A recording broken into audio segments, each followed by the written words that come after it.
On September 11, 2001, nearly 3,000 innocent Americans were intentionally murdered. Over 1,000 soldiers have died and thousands more have been maimed or wounded. We dedicate this video to their memory and to the capture, trial, and punishment of those responsible. Please join us in a prayer or moment of silence in tribute to them. In its final report, the 9/11 Commission ignored the following significant facts and questions that conflict with that report's conclusions. Why did a third skyscraper at the World Trade Center that was not hit inexplicably collapse? Building 7 at the World Trade Center was never hit by an airplane and had no significant fire. It was 47 stories high. It was constructed of steel. Yet at 5:30 p.m. it fell perfectly straight down into a small pile of rubble, just like a controlled demolition.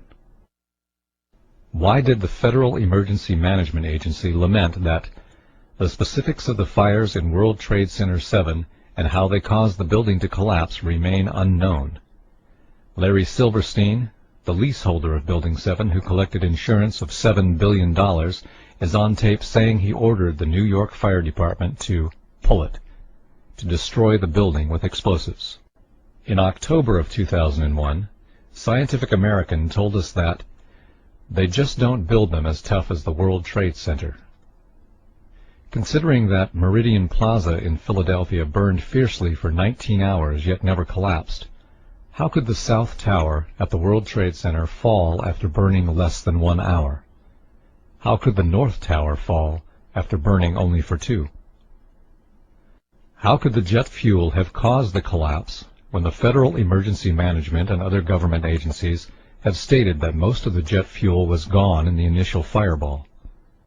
Moreover, how could the fires have caused the collapse at all, since recent fire tests by Cardington found that a steel building survived fires in experiments with extreme temperatures beyond the range possible with jet fuel?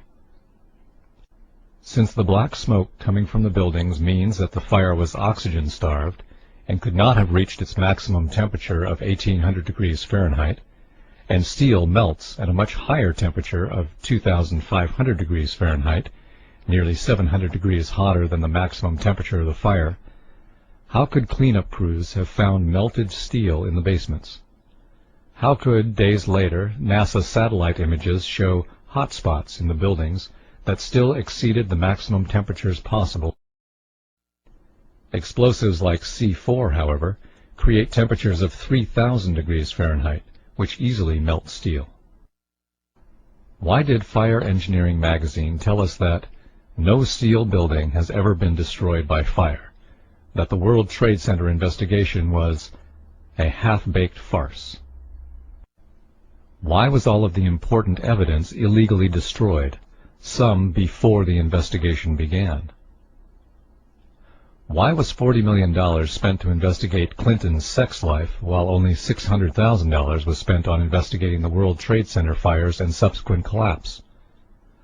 Why did the entire 9/11 Commission spend only $15 million, while expenditures on Clinton's lies exceeded $65 million? How could the airliner's impact have caused the collapse when wind gusts from storms had at times been greater than the impact of the airliners? Neither tower was bent, nor did they creak or groan at any time. Firefighters said they seemed sound and reported that there were no fires they couldn't control. How could the building collapse at the maximum speed of gravity? Each floor hit should have slowed the fall, just as if you drop a steel ball from the roof, it would fall faster without resistance. This couldn't have happened without explosives placed inside the structure. How could the concrete encased in a steel-framed pan with 2 layers of carpet over it, riveted inside columns of steel beams, welded together in a network with steel bands, be pulverized? How could steel beams and clouds of finely pulverized concrete come shooting out of the buildings at hundreds of miles an hour, traveling all the way to New Jersey? This is only possible with explosives. The buildings fell rapidly, according to the 9/11 Commission, because the bolts, rivets, and steel framework were weakened by the fire.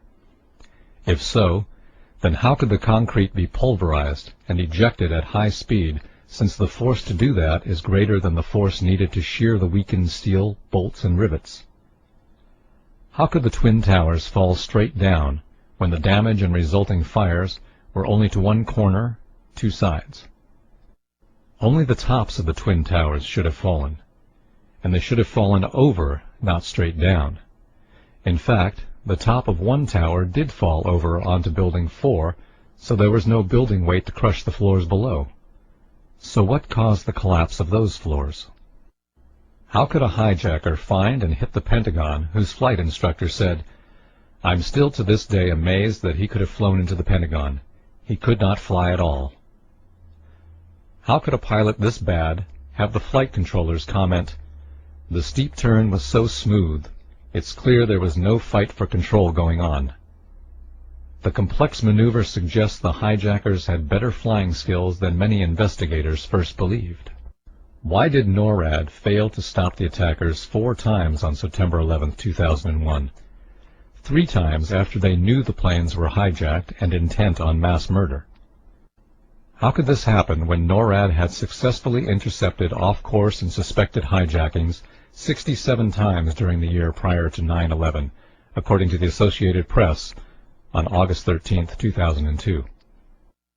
Why did Condoleezza Rice lie that the U.S. had no idea that terrorists would use hijacked airliners when Richard Cheney was commanding war games on 9/11, chasing phantom hijacked aircraft? Why were our Air Force planes diverted from intercepting the real hijacked airplanes?